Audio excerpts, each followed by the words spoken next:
Welcome back, Minute Readers. We are jumping right back into Once Upon a Fall. We are on chapter 13. What has happened so far is two best friends, a guy and a girl, have gone on a road trip with the guy's older brother and the older brother's friend. They're staying with the older brother's friend's cousin in haunted Vermont. They've gone on a paranormal investigation, and now strange stuff is starting to happen around the house that they're staying at. There were a few mounds of dirt in the back that were graves, and no one really seems to want to disclose who or what the other two graves are. We know two are the cousin's parents, but he will not talk about the other two. Now the main character, Callie, is starting to see things. She's seen an apparition, if you will, appear right in front of her and tell her to look out the window. And when she did, she saw a guy dressed in all black. Now, she doesn't know who the guy was in all black. It could have been Noah, the cousin that they're staying with. It could have been the brother's friend that took them on the road trip with them. Or it could be somebody completely different that we haven't met yet. So right now, she's trying to figure out who it is, who the apparition of the young woman is trying to warn them about, and also what's up with her best friend who has started acting uncharacteristically moody and standoffish, something he's never done in all the years they've been friends. So she's trying to figure out what's going on with that dynamic as well. So there's a lot at play right now. And like I said, we're at chapter 13 and we're jumping right back in. Here we go. As I turned to leave the room, I felt a comforting hand on my back and immediately knew it was Blake. Where are you going? Just to my room. I didn't get much sleep. I think I'm going to go lay down for a bit. With that, he nodded, following close behind. I wondered what he was doing. Why was he following me? Although it seemed a little awkward timing, maybe he had decided he was finally ready to talk. As we reached my room, he opened the door for me. As he did, he paused, gazing into my eyes. I felt nerves rise within me as he leaned in closer. Just as I was sure his lips were about to touch mine, he grabbed the door handle and pulled the door shut. Then, there I was, standing alone, staring at a closed door, looking like a fool. My mind was reeling. I stayed in the room for close to 2 hours, not wanting to face him after that. However, I couldn't take it any longer. I was starving. I headed downstairs and grabbed some leftovers from breakfast. The guys were already down there having lunch. Well, Blake and Ben were. I had no idea where Nick was. Just as I was finishing up eating, the house phone rang. Ben, who was standing closest to the phone, looked from Blake to me. Should I get it? Well, yeah. With all this strange stuff going on, you never know. It might be something important, I replied. After taking the call, he informed us that they were letting Noah go, and he needed a ride back. I'll come along. It's probably better if you stay here, Shelly, Ben replied. No, it's probably best if she stays with us. You're coming, Blake replied in such a tone that left no room for argument. Okay, both of you get ready. We leave in 5, Ben said, heading to grab his shoes. Noah was leaning on the wall outside the station when we pulled up. Just as he began to walk towards the truck, Blake climbed out and hopped in the back with me. The awkwardness was still there between us as he silently stared out the window. I didn't know how much more of this I could take. Noah thanked us for picking him up as we began to head back to the house. An uncomfortable silence followed. I wondered what Blake and Ben thought about this whole situation. As we pulled up, Noah hung back waiting for me to get out. If I'm being honest, I had purposely been taking my time, with hopes of him going in before me. Clearly, my plan had backfired. He opened my door and began walking beside me. Hey, can we talk? In that moment, I prayed that my face didn't betray me by displaying the whirlwind of emotions I was feeling. I honestly wasn't sure what to think. Part of me was terrified that he could be the cold-blooded monster, while something in my gut was telling me that he wasn't. There were just too many uncanny coincidences and unanswered questions to be sure. Okay? I don't want you to be scared around me. I promise you, I didn't do this. You know that, right? He said, grabbing my hand and placing it on his chest. I couldn't believe what was happening as he winked. My jaw dropped as my fingers traced the wire under his shirt. As he put his finger to his lips, I nodded.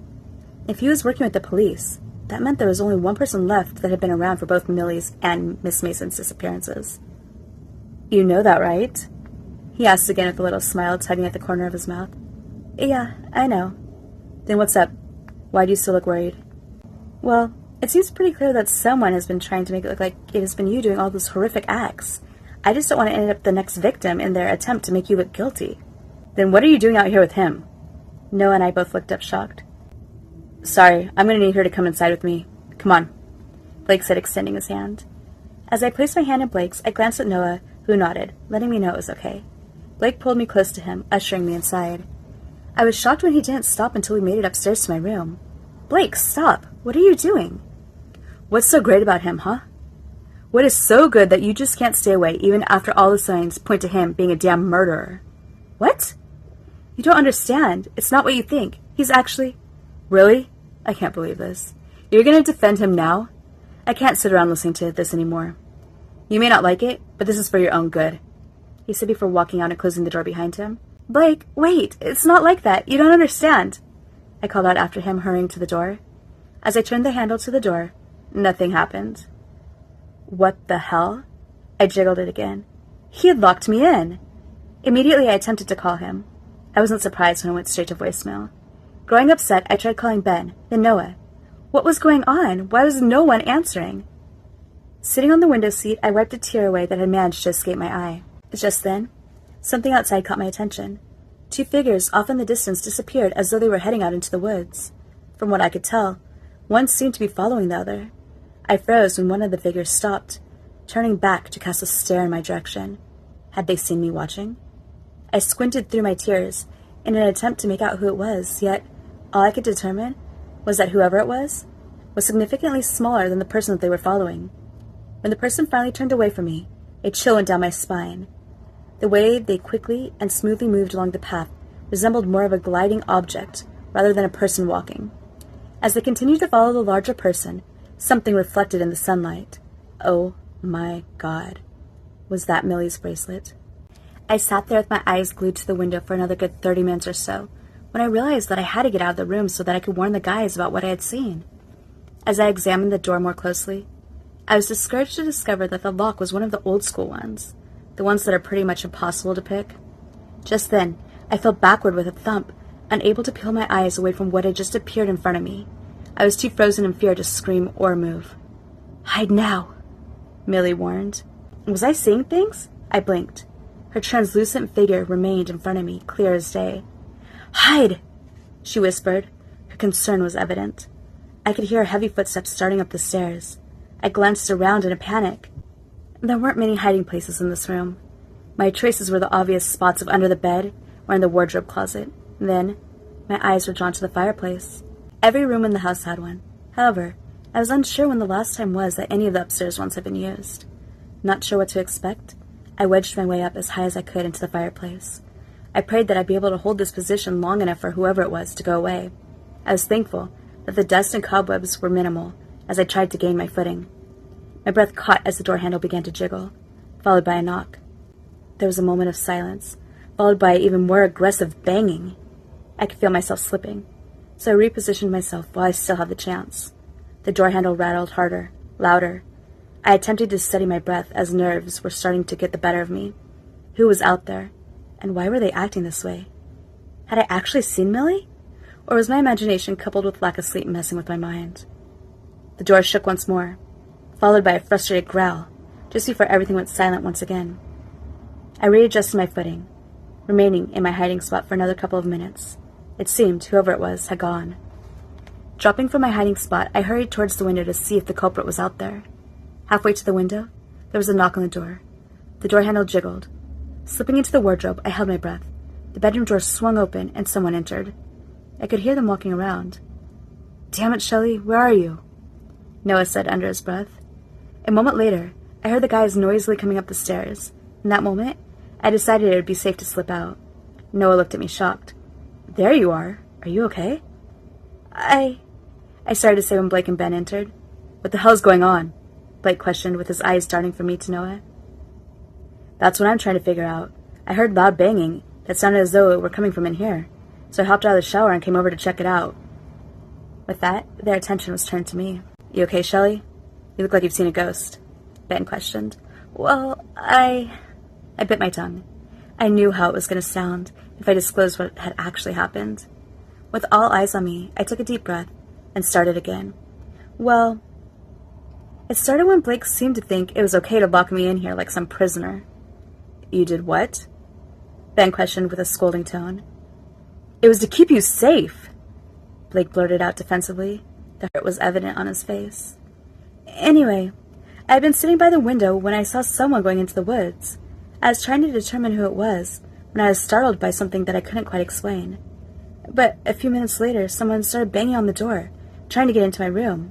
I thought they had left, but then there was another knock, and Noah entered. Then you guys showed up, I explained. The look Blake shot Noah even frightened me. Noah met his gaze. Well, looks like your locking her in here may have done just what you intended for it to do. Blake narrowed his eyes. How do we know it wasn't you trying to get in here in the first place? If that were really my intention, I could have just let myself in at any time. I have the key, remember? Okay, let's all take a breather. For the time being, until we figure out what's going on, I think it's best that Shelly stays with either Blake or myself at all times, Ben interjected. Fine by me, Blake muttered. I want to keep her safe too. You get that, right?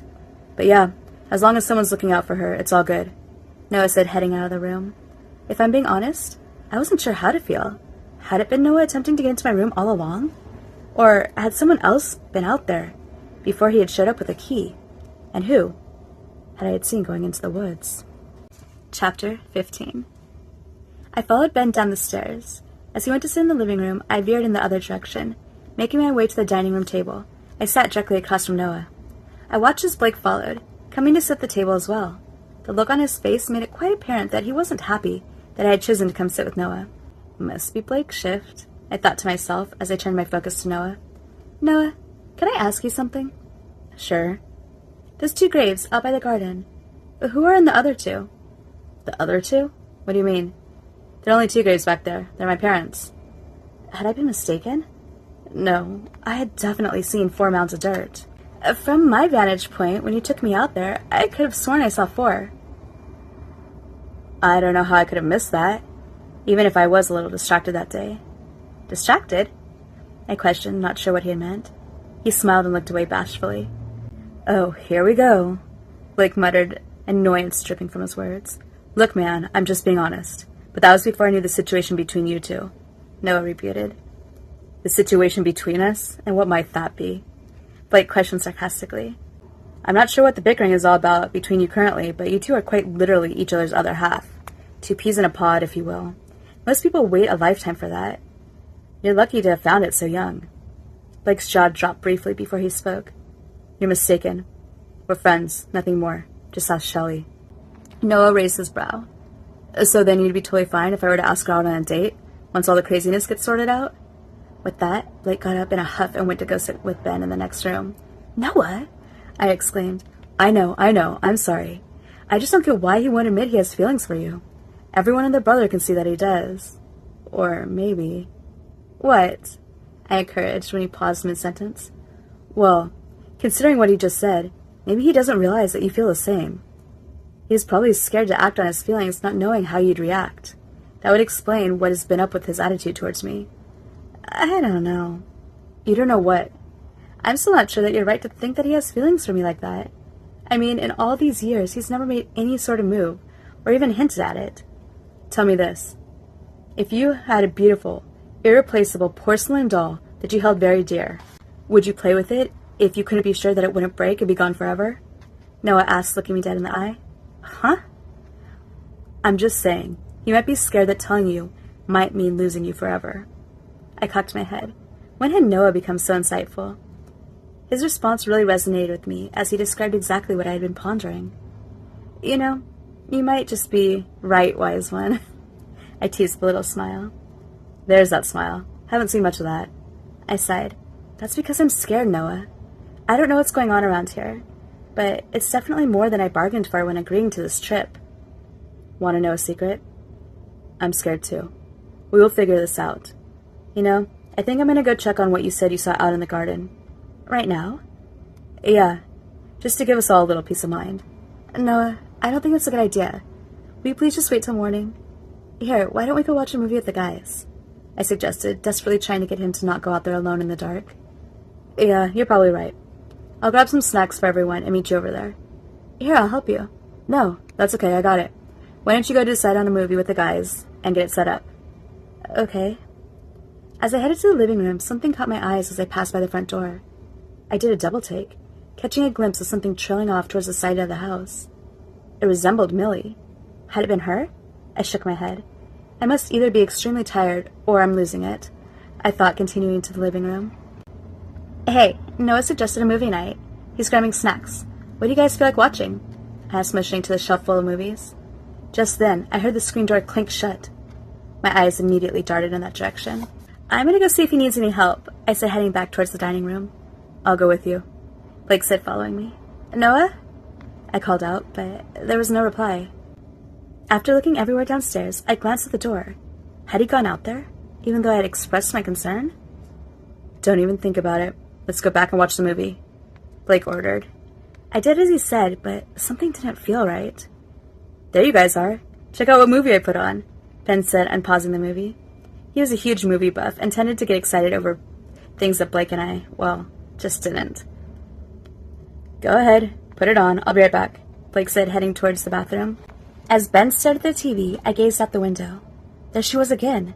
This time I was sure I had seen Millie, and it appeared that she was trying to get my attention. Although stricken by fear, I was also thankful that she hadn't appeared in here, making me look totally insane. She appeared impatient, desperate even. Then it hit me. What if she was trying to tell me something had happened to Noah? I fingered his switchblade in my back pocket. He had asked me to keep it on me for the duration of our stay. Given how everything had been going, I happily obliged.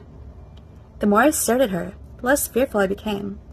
If she wanted to hurt me, she would have by now. In fact, I was pretty sure that she saved me when I saw her earlier. So, swallowing my fear, I stood. Hey, I have to go to the bathroom really quick. Ben nodded. His eyes remained glued to the TV screen. I tiptoed to the front door and snuck out onto the porch. I followed Millie as she seemed to glide along the path that wrapped around to the back of the house. I could hear what sounded like a struggle off in the distance. Noah, is that you? I called out, praying for an answer. Just then, everything went silent. I froze, trying to hear what was going to happen next. There was a strange dragging noise that sounded as though it were approaching, yet it was still quite a ways away. Help! A guy's voice rang out before the silence returned. Immediately, thoughts of Noah being hurt flooded my mind. Noticing Millie had vanished, and not knowing what else to do, I ran towards where the voice had come from. It was dark, but I could make out a figure propped up against a tree up ahead. As I got closer, I froze dead in my tracks. It was Nick.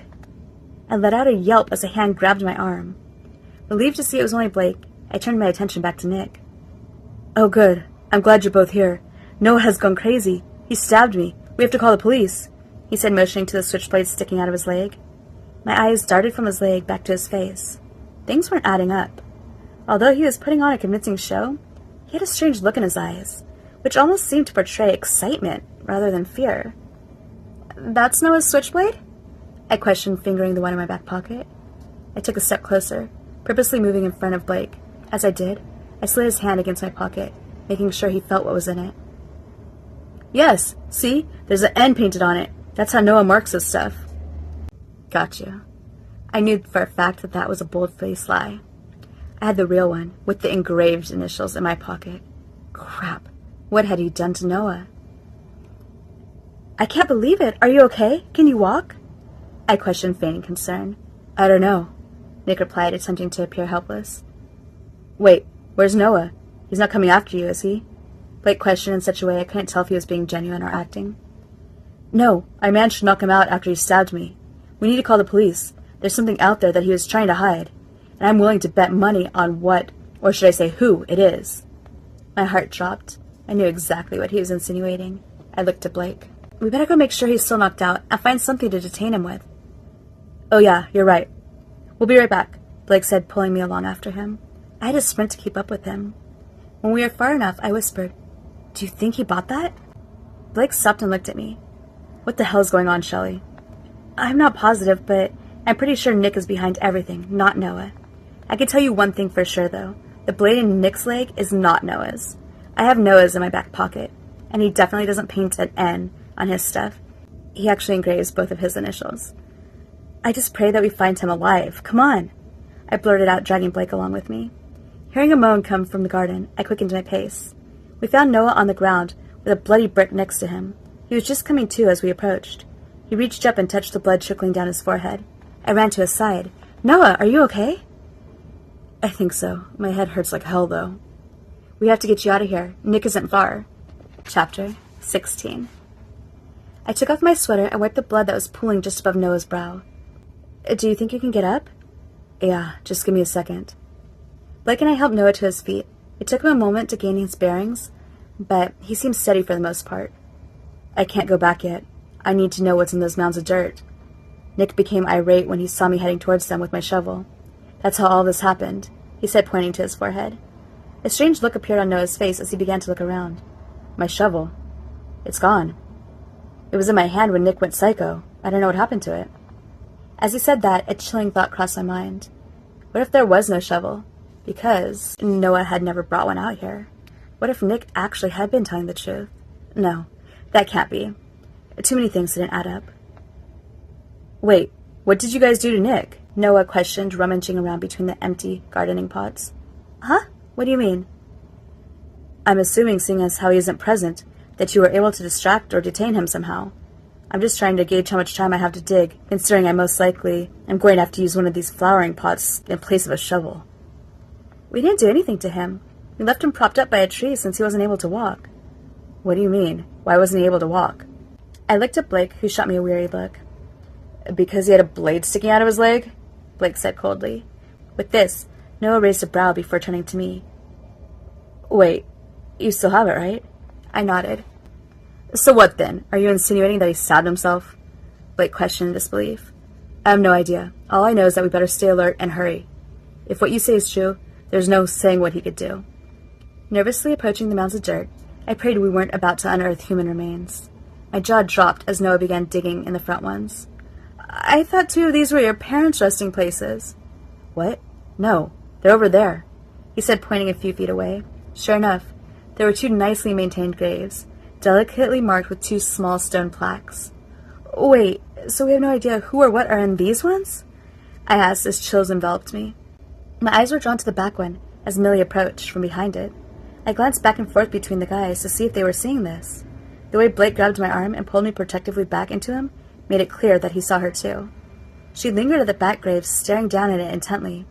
A chill went down my spine as I was hit by a wave of emotion. It was almost as though I could feel her sadness as she looked back up to us. Dig faster. I blinked in dismay as I had clearly heard her words, only her mouth had not moved whatsoever. The guys remained silently staring. Did you hear her? I whispered. Did we hear what? Blake whispered back. Noah even glanced back at me with a questioning look. She said to dig faster. I think she wants you to find whatever is in the mound next to her. Noah nodded and wearily started to move towards the back mounds. No! I heard Millie's voice ring out. I remained frozen in fear as I watched her glide towards the front one where Noah had originally been digging. I was thankful to be in Ben's arms right now, as they were the only things keeping me upright. Dig faster, Millie urged again. Okay, I guess the front one is where she wants you to dig. As Noah moved back to the front, Blake took my hand, guiding me over to the flower pots. He grabbed one for each of us. We returned and proceeded to help Noah dig. With every scoop of dirt, I prayed we didn't find what I feared was inevitable, a body. We had got to no more than a foot or so down when Noah's pot hit something hard. We dug faster, desperate to know what or who was in there. Once enough of the dirt was off, we looked at one another. There was what appeared to be a homemade coffin. Well, it was more of a wooden box, really, but I assumed it served the same purpose. Okay, let's do it on the count of 3, Noah said, positioning his hands on the lid. We all readied ourselves. 1, 2, 3, pull! The lid slowly pulled off to reveal a girl who appeared to be in her mid-20s. Shock hit me so hard that it took me a moment to speak. Noah stumbled back a few steps. Who is that? I whispered. No idea, but it's definitely not my neighbor, or Millie, Noah replied with a shakiness in his voice. I glanced around. I couldn't help but wonder where Millie had gone. Then a movement caught my attention. It was subtle, but I had no doubt that I had seen it. Wait, did you see that? I exclaimed in disbelief. What? She twitched. The guys exchanged looks as though they thought I was crazy. Please just check her, I pleaded. Noah knelt down and slowly began to check for a pulse. He first checked her wrist, and then her neck before shaking his head disappointedly. He hadn't been able to find a pulse. Just then, I saw her twitch again. The guys had seen it this time as well. Check and see if you can feel any breath, Blake instructed. Noah put his wrist near her nose and mouth. After a minute, his face lit up. It's faint, but she's breathing. Here, help me get her out. We need to get her back to the house and call for help, I said as the guys laid her down. No, not yet. We need to check the others. There could be someone else, Noah insisted. Moving to the second mound of dirt, Noah and Blake began to dig quickly. This one seemed shallow, like the last one, as they came to the box almost immediately. As they pried it open, we couldn't believe our eyes. It was empty. I shuddered at the unsettling thought that it was likely intended for the next victim. The guys continued back to the next 2 mounds of dirt. As they opened the first box, both of the guys gasped, turning away in disgust. What is it? I said, starting to approach. No, stay over there, Blake instructed. By the look on his face and alarm I heard in his voice, I knew it must be bad. It's Miss Mason, Noah finally said shakily. Well, aren't you going to check her? I questioned. No need to, he said, stepping back and rubbing his hand through his hair. I could see the shimmer of tears start to streak down his cheek before he quickly wiped them away. They began on the last one. This one seems deeper. Here, come help, Noah said, extending the extra pot in my direction. We dug for a few more moments before we heard the thump of the flower pot hitting something hard. The guys pulled, but this lid seemed to be stuck on. We all froze as Millie reappeared, staring down into the hole. I knelt back down next to Blake and put my hands on the lid. Noah counted to 3, and we all pulled as hard as we could. I almost gagged at the stench emanating from the box. I knew I shouldn't, but I couldn't stop myself from looking inside. There lay an unrecognizable, mostly skeletal figure. However, the bracelet that remained on her wrist let us know it was, in fact, Millie. Look out! Blake blurted out, diving in front of me. You're really starting to get on my nerves. Looks like I'll be needing to add some more graves out here. You don't mind, do you, cousin? Nick growled, bending down to pick up the switchblade that Blade had knocked out of his hands. Come here like a good girl, and I promise to make this quick and as painless as possible. Nick continued waving the knife in my direction. Blake stepped in, positioning himself between me and that monster disguised as a man. Irritated, Nick lunged at Blake, and they went down in an entanglement of flying fists. As they continued to struggle, Noah jumped in. Ah! Noah exclaimed in pain as Blake pulled Nick off of him, throwing Nick to the ground. My eyes followed Noah, who was now clutching his stomach where the switchblade was lodged. Although there was a lot of blood, it didn't appear that the blade had gone in all that deep. My eyes quickly darted back to Blake as he smacked the ground. I watched in horror as Nick grabbed his head, smashing it back down on the ground as hard as he could. My heart sank. I could barely see through the tears as Nick raised his fist to hit Blake, who was no longer moving. Use it! I heard Millie's voice whisper as Nick raised his fist a second time. It took me a second, but I realized what she'd been referring to. I still had Noah's knife in my pocket. Go away! You're only in my head! Go away! Go away! Nick mumbled, hitting his hand against his head as he remained straddling Blake's motionless body. I knew this was my only opportunity I might get, so I quickly and swiftly whipped out the blade. Get off him! I yelled, holding the knife to Nick's throat. You don't have the guts. He laughed, shoving me to the ground. Still gripping the knife, I watched in horror as he raised his fist, readying to strike Blake once again. In that moment, something in me snapped. Jumping up, I plunged the knife as deep and as hard as I could into the side of Nick's neck. There was no way in hell I was going to let this monster continue to hurt my best friend. Nick immediately fell to the ground as blood began puddling around him. I stared in shock. Everything felt like a blur. A soft light off in the distance caught my attention. As I looked over, I saw Millie standing in front of it. She seemed to have a different glow about her now. She gave a nod before stepping into the light. The sound of someone in pain snapped me back to what was right in front of me. I couldn't help the sobs that escaped my lips as I hurried over to Blake, who was still motionless. Blake, can you hear me? Come on, you have to be okay, I pleaded. There was no response as I cradled him. His breath was shallow, yet his pulse was steady. I was thankful he was alive. Refusing to let go of Blake, I called out to Noah. Hey, are you okay? Been better, but I'm fine. How's he? I don't know. He's not conscious. Just then, the sound of sirens could be heard in the distance. How? I started to question when Noah lifted his shirt, revealing that he was still wearing the wire. I gave a relieved nod before looking back down at Blake's handsome face as he lay motionless in my arms.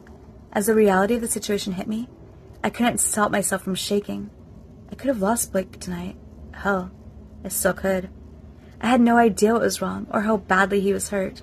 Tears stung my eyes as they streamed down my face. Just then, a handful of officers came running in our direction with flashlights and guns drawn. "Everyone freeze!" one yelled out, while another pushed past the rest, coming to the front. "No, they're okay. Noah, tell me all that blood on your shirt isn't yours," the officer said, approaching Noah. "Unfortunately it is. It's just a flesh wound, though," he replied, lifting his shirt to reveal the knife sticking out. "Let's get a paramedic to check him out and stitch him up," the officer yelled out before returning his gaze to Noah. "Okay, walk me through what's going on here." I watched as the officers went from body to body, writing things down on pads of paper. "This one's alive!" one yelled out from over by Nick. My heart began to beat wildly as I turned to see. I sighed as a great rush of relief washed over me as I took in the scene. An officer was covering Nick's face with a blanket, while another was taking the mystery girl's pulse. They had been talking about her. A third officer made his way to me. Tears streamed down my face as I recalled the events that led up to this, crying even harder when I explained what had happened to Blake. The officer attempted to reassure me that Blake's pulse felt strong and he would most likely be fine. Yet his words were meaningless. As long as Blake was unconscious and we didn't know what was wrong, I wasn't convinced of anything. Just then, 2 paramedics came running out with a gurney. They placed the mystery girl on it and disappeared back the way they had come. It was a few minutes before they returned with a body-sized board. "Ma'am, we're going to move him into the house," they explained. "Wait, why isn't he going to the hospital?" "The ambulance only fits 1 patient, and if we don't take the young lady that's in critical condition now, her death will be on all of our hands. Plus, based on this young man's vitals, and lack of any major noticeable injuries, we do not have any reason to believe that he's not just unconscious from the blow to the head. He should pull through just fine. However, per Noah's request, we will be having a doctor come to check him out shortly. It's a 30-minute drive to the hospital and 30 minutes back. It would take them at least an hour to come back to pick him up. The doctor only lives 25 minutes away and has already been called. I know it feels scary, but this is his best bet right now," Noah reassured me. I stared in shock as they secured him on the board, while others took pictures of the wooden boxes and their contents before taking the bodies away. I longed to be back home, where head injuries were treated much more seriously, and all injured parties got checked out rather than dismissed based on the assumption they'd be fine. That felt crazy to me. I was thankful that Noah at least had arranged for the doctor to come. Alright guys, that is a wrap for Once Upon a Fall this time. Next time we'll be picking back up on Chapter 17. Have a good night.